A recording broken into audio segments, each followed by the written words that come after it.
Hi, how's it going? Today we're going to be upgrading our PC with more storage. I have an 8 gigabyte Barracuda from Seagate. This was 100 and some change at Micro Center. Right now on Amazon there is a discount for these. And let's get started. So the very first thing that I like to do is turn off the power supply. So there is a switch at the back of the computer next to the power supply that will ensure that the components are going to be discharged. What I like to do is also hold the power button for a couple of seconds, and there's a green light on the back of my power supply that's going to show that the discharge has occurred. Next, I'm going to loosen these thumb screws and pop off this side panel. And luckily for me, this is a toolless install, so there is a bunch of cables I'm going to pull out so that I have some room to work. And I have a hard drive caddy that comes out with squeezing these little bent bars. So let's go ahead and grab the new hard drive out of the box.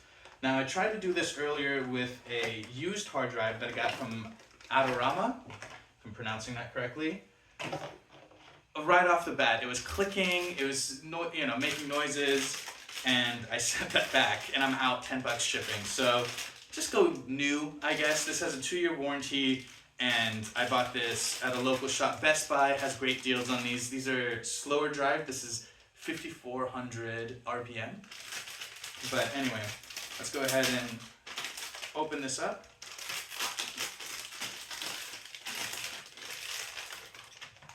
And I'm going to line up, let's see if I can get this on camera.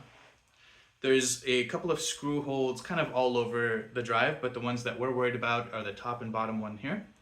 And if you can see on this bracket, or caddy or whatever, there's little plastic pegs. So what I'm going to do is I'm going to make sure I take a look at how it's going to go in.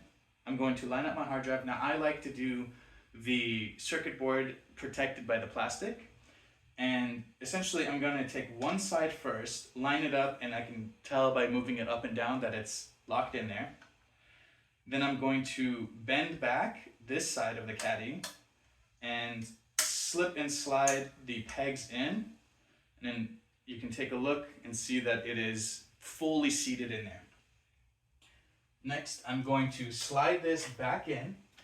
Actually, before I do that, let me show you some of the connectors. Now, I already have a SATA data cable going from the motherboard to the back of the computer, and then we have SATA power. So those are the two that we're going to need to plug in, and I'm going to plug that in. Now, the cool thing about SATA is it has this little L shape, so there's only one way to go in, and there's only one size that'll actually fit. So that'll click right in. You should hear an audible click.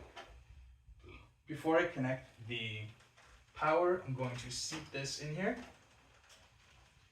And I'm going to avoid pinching any other cables, get it on the right rails, and that is firmly in there. And next, I'm going to take the spare power from SATA power and plug it in. Again, we have this L shape. Here we go. And that is in there. And that's really it as far as the hardware portion. I am going to move these wires out of the way so I can put my panel in without squeezing, pinching, or potentially damaging any of this. So I'm going to find some empty space on this side of the motherboard, or this side of the case I should say, and put it to the side.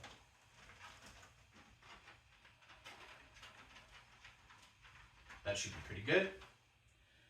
I'm going to take the side panel and pop it back on. So find the grooves, whatever your case may be. And that's good. Now I'm going to tighten the thumb screws. And don't forget, if you did indeed turn off your power supply, turn that back on. And don't be alarmed if it takes an extra minute or two, 60 to 120 seconds for your computer to turn on. It has new components. It's going to read those components. It may even try to boot off the new drive, so it's going to kind of check and maybe read the drive.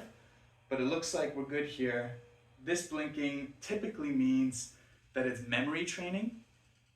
So memory training is when a computer is, DDR5 does this. So don't be alarmed. It will go from blinking to solid when you're ready. Now I'm going to take this extra trash. And then let's head over to Windows and check out how to format and get this drive to a usable state. All right, so now we're back on the computer. I'm going to type in disk management, and it should say something along the lines of create and format hard disk partitions. And it should just automatically give us, you must initialize this disk to access it. I'm going to show you, if it doesn't do that, you can right click here, initialize disk, and GPT, sure, that should be fine. Now I'm going to right click on this unallocated space, new simple volume, go ahead and just choose the maximum here. So if you click the up arrow, it should already be at the max. Assign a letter, and the default should be good. exFAT, I wouldn't suggest, just go ahead with NTFS, default allocation. I'm going to call this backup drive, or I'm just going to call this large backup so it's easier for me to identify. Quick format is fine. Enable file folder compression, I'm going to leave that checked off. I don't know what benefits you get, so. And now we are formatting. You'll see the formatting down here. Once we're good to go, it shows up. So you can see that my other internal 1 terabyte is basically completely full. This is my SSD, NVMe SSD, that's my main boot drive. This is I can offload a couple games from here. And then here we have our 8 terabyte. Now you will notice that 8 terabyte shows up as 7.27. This is sort of a weird quirk. Hard drive manufacturers count 1000 megabytes as a terabyte.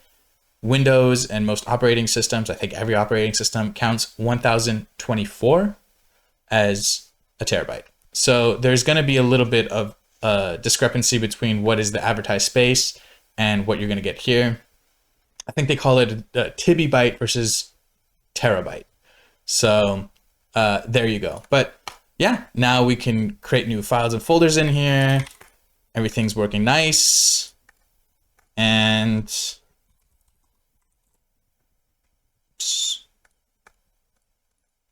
it's working.